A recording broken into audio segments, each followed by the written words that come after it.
administrasyon sa ating kasaysayan. Dito natin napatunayan na ang isang namumuno, pagka ito po ay adik, wala po talaga tayong makukuhang magandang resulta o pagmamahal sa ating.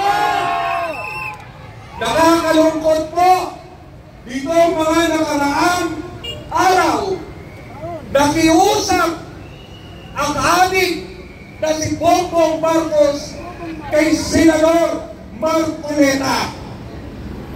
Sinabi niya, Senador, naniniwala ako sa integridad mo, sa paninindigan mo. Kaya, nakikiusap ako sa iyo na umpisahan mo na ang pag-iimbestiga sa mga korap na congressman at iba pang mga politiko. Kaya ba? After a week, tingnan niyo po ilang pangako ng ating na presidente. Siya mismo ang bumaluktot sa kanyang sinabi. Kay Chief PNP Torre, ganun din ang sinabi niya. Panindigan mo, General Torre, tama ka. Nasa iyo ako. After ilang araw, palibhasa adik, tinalikuran ang batuin at ang sinunod ang ahas niyang asawa. Alam niyo po, kababayan ko, 120 million Pilipinos, sinasamantalahan lang tayo ng mga iilang politiko. Ngayon po, ang tunay na problema ng bayang ito ay ang ating Bongbong Marcos na adik.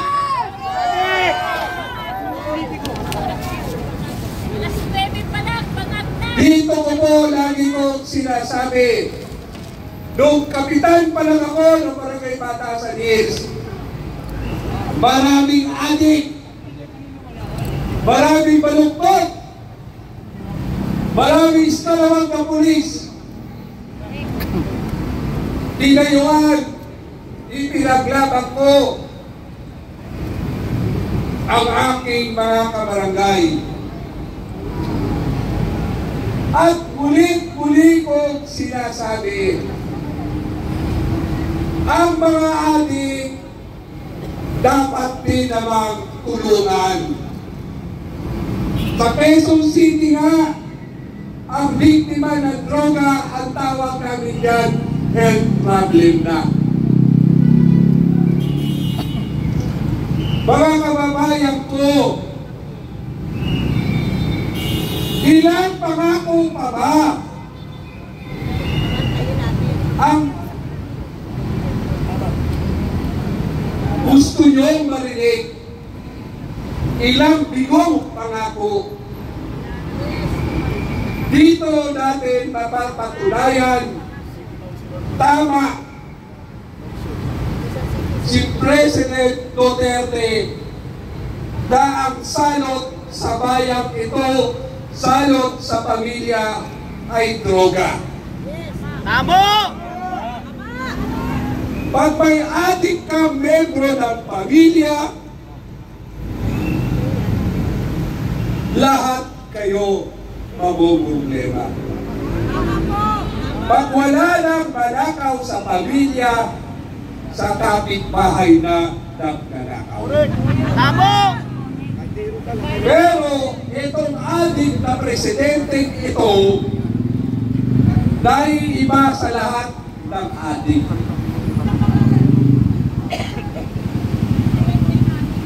Dahil cocaine ang tinitira. Ang tigas kasi ng ulo nating Pilipino. Sinabihan na tayo na may problema ang Bongbong Marcos na ito. At yung problema na sinasabi sa kanya, adik siya, hindi lang naman ngayon yan. Kahit noong teenager pa yan, issue na sa kanya yan.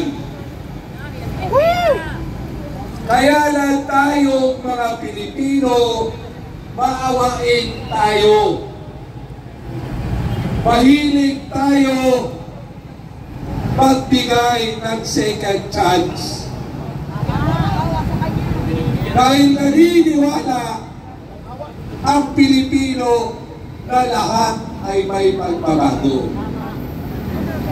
Pero ang problema ng pamilyang ito, never na nagbago. Pinagbigyan na ng mamamayang Pilipino na ibangon niya ang reputasyon ng pamilya nila. Pero dahil adik nga,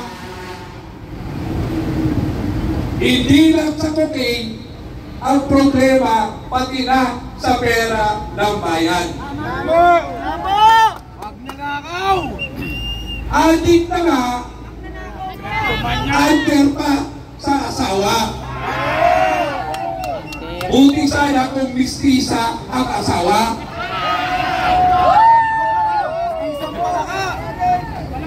Putang inang yan! Ano ba man katibayan ang hinihintay natin para tayo magising? Ito pong panahon na ito, hindi politika ang pinag-uusapan natin. Ang pinag-uusapan natin, ang kawalang-iyaan, mga anomalya at pagnanakaw sa pera ng bayan. Kayong lahat dito, dinakawan tayo ng pamilyang ito at ng mga congressman na ito sa pamumuno ng walang hiyang Speaker Romualdez na yan.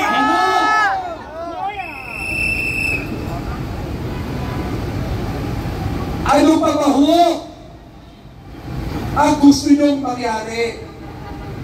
Kahit sa ibang bansa, wala na tayong dignidad. Inaayuhan na tayo. Yung South Korea nga, binabawi na ang pagpapautang sa atin dahil baka, hindi baka, kung hindi na nakawin na naman nila. Bayan ko, kababayan ko, gwardya ka man, pulis ka man, ordinaryong tao ka man, lahat tayo nagbabayad ng VAT. Yung mga VAT na yan, yan ang nilalakaw nila. Ano pa ho ba ang pahirap na kailangan natin para magising tayo?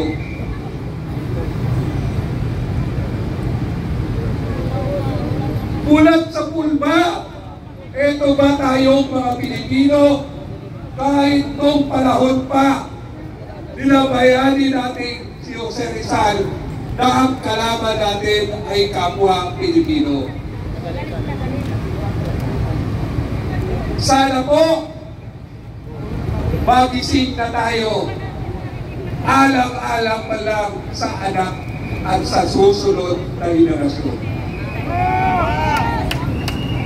Almost 19,000 na politiko against 120 million. Ang tunay na salot ng bayang ito, kaming mga politiko. Lord, kunin nyo na sana kami lahat.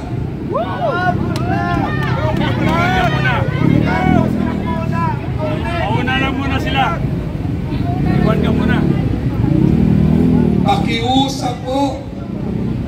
Tumatayo ako rito bilang isang tatay. Tatay ng aking mga anak. Ang aking puso, abogada. Ang pangalawa ko, doktora. Ang panganay ko, kasama ko ngayon, graduate na at may apo na ako. 67 years old na ako. Pero bakit nandito ako? Dahil mahal ko ang bayan ko. At ipaglalaban ko ang mga kababayan ko.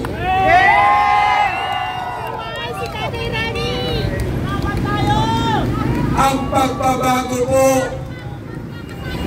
ay kailangan nating lahat ng pagkilos. Tandaan nyo, ang kasabihan, kung ano ang tinanim natin, siya ang ating inaani ngayon. Nagpapabayad kasi kayo sa eleksyon.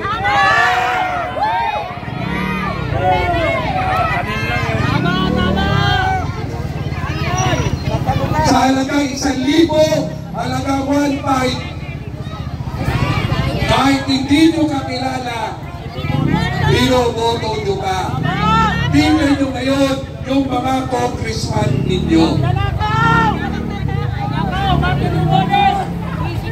Meron namang hindi nananalong congressman ha. Pag magtanakaw ang ama, magnanakaw na rin ang membro ng pamilya. Gusto nyo po ba mabahon na tayo? Bahon na ho tayo sa utang. Puro baon, walang mugot. Pero bakit hanggang ngayon, tibit balikat pa rin kayo para hinihintay nyo na may magbayad sa inyo, kaya sasama kayo sa rally. Tama!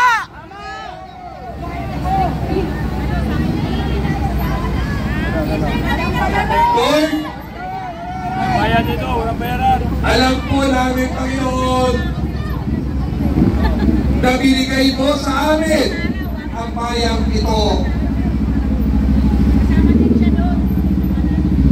Kailangan lang po siguro namin suriin ang puso ng bawat Pilipino. Kayo po nandito ngayon, alam ko lahat tayo may dala-dalang problema. Simpleng problema, bigas, pagkain, pamasahe. Pangunahin namin problema si Bongbong Bangat. Kung matino ang presidente natin, titino rin ang kanyang mga tauhan. Tama! Pero hindi sila lumagas. Ang krisis ng bayang ito, leadership crisis.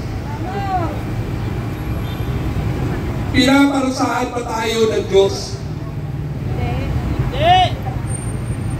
O baka naman,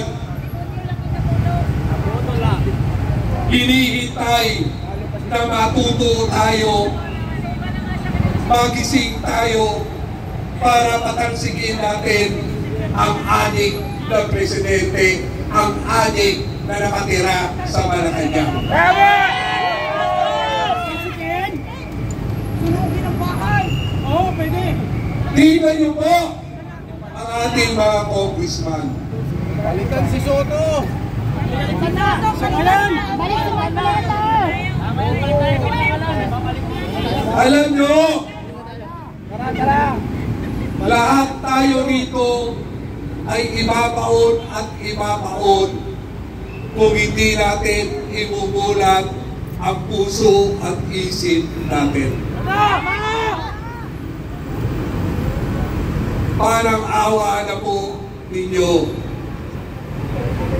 Mahalin natin ang bayan natin.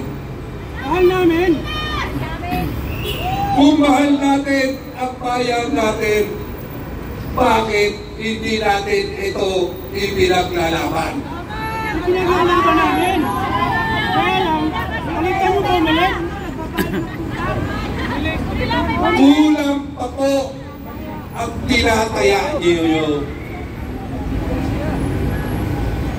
Ako po, mataas ang respeto ko sa ating mga kapulisan. Ako ho, ang committee chairman ng Peace and Order sa City Council. Alam ng mga pulis kung paano ko sila sinusuportahan. Kaya ako po ay nakikiusap sa hanay ng kapulisan para sa bayan. Tumindig po tayo para sa bayan natin po. Yun.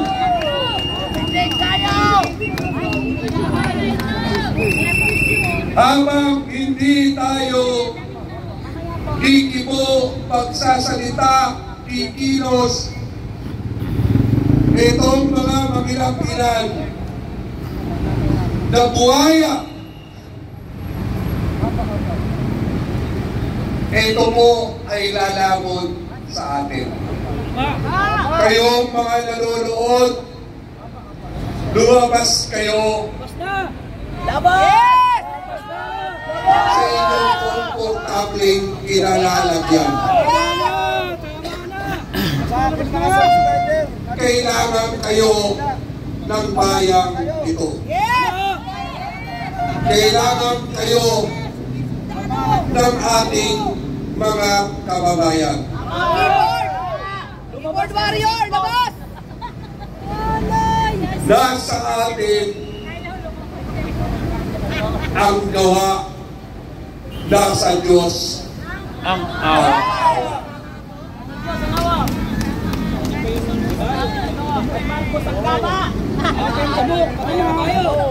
Isa nila po ang pakiusap ko sa lahat ng manunood at nakikinig po ngayon.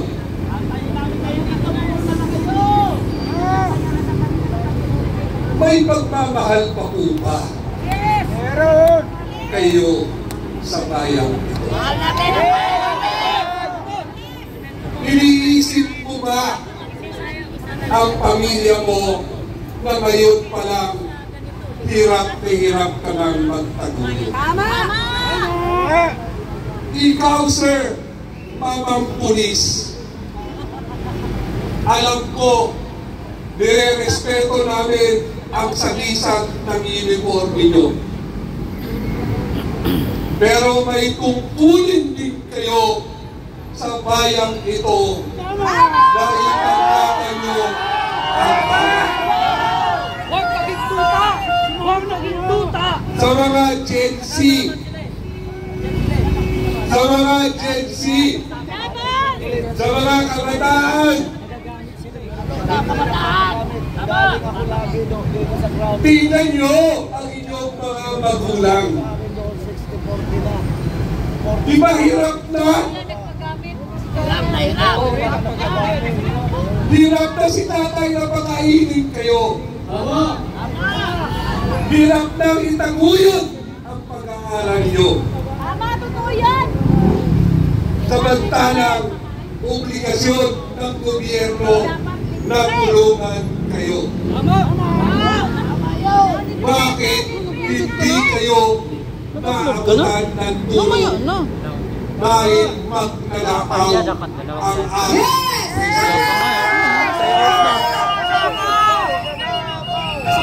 ang magnanakaw ang presidente, magnanakaw din ang kanyang mga kawali.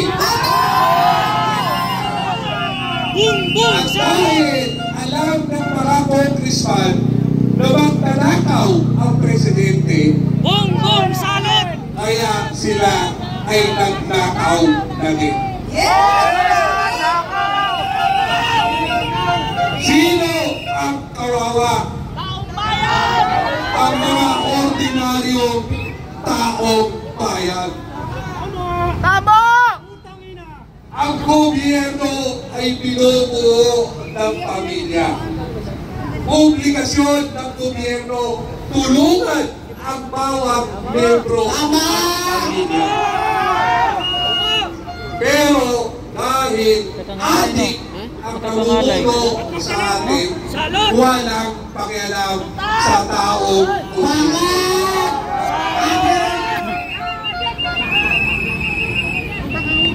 Bongbong bangot! Ito po ang huling bibig kasing ko. Tay, kuya, ate, tingnan mo ang sitwasyon nyo. Tingnan nyo ang itsura ng tatay mo.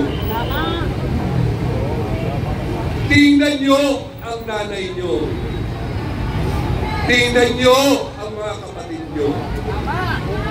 Putang ina, tingnan nyo ang buhay ng mga anak ng congressman.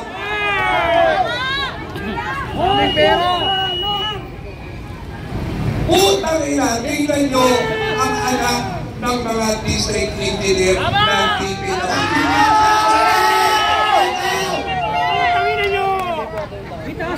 Putang ina namin lahat pag hindi pa tayo nagising. Magising na tayo! Magising! Pagpasensyahan nyo yung binibitawang kong salita.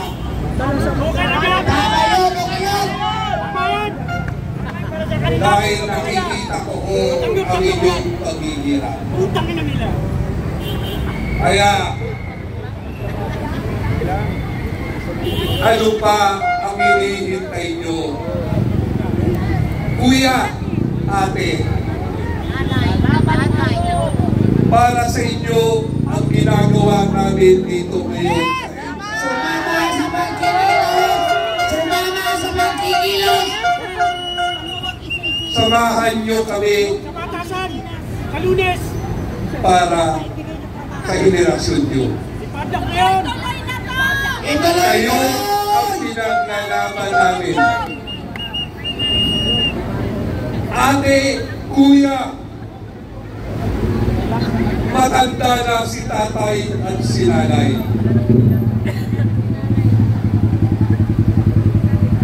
Panginoon, ipuin po po lahat ng mga naghihirap ngayon. Amen! Amen! Paglinawin niyo po sana ang mga puso ng mamamayang Pilipino. Amen! Ipuin niyo po sana ang mga nakakaangat na umiral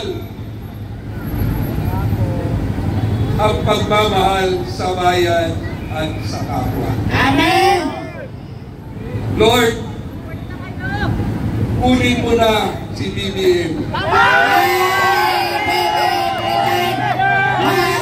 Lord, kunin mo na si Speaker.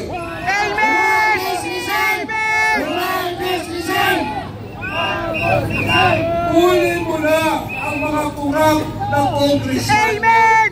Amen! At ngayon pa lang, Lord, pumupuri at nagpapasalamat po kami sa iyo. Amen! Dahil sa iyo ang himala. Dahil sa iyo, Panginoon. Kaya, mga kababayan ko, gising na alam pagkatapos po ng pagpindig at pagtayo mo rito kung ano ang sasabihin ko. Andito kami! Dito ang gawang bayan! Hindi ko Tulungin mo kami lahat! pinagsisisihan ang pagpindig ko ito. Tinitig kayo lahat! Mabuhay ang Pilipino! Mabuhay! Mabuhay ang Pilipinas! Mabuhay!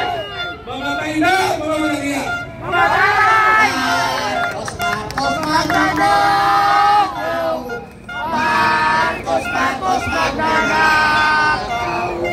Marcos, Marcos, magnanakaw! Magnanakaw si Marcos! Isip din, final prayer daw at magkakaroon ng awiting ang Pilipinas ng mahal. Okay.